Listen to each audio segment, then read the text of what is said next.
ஆண்டவராக இருந்தேன். ஆமா. இதற்கு முன்பதாக இந்த பெண்ணாக ஒரு உருவம் எடுத்தேன். எதற்காக? எப்பொழுது எடுத்தேன் தெரியுமா?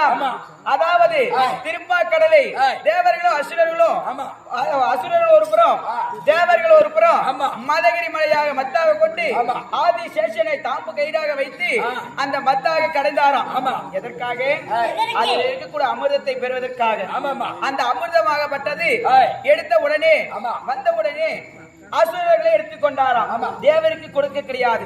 அதனாலே அவர்களை மயக்கி அந்த அமிர்தத்தை தேவர்களுக்கு கொடுப்பதற்காக அன்று நாளில் எடுத்த உருவம் இல்லையா?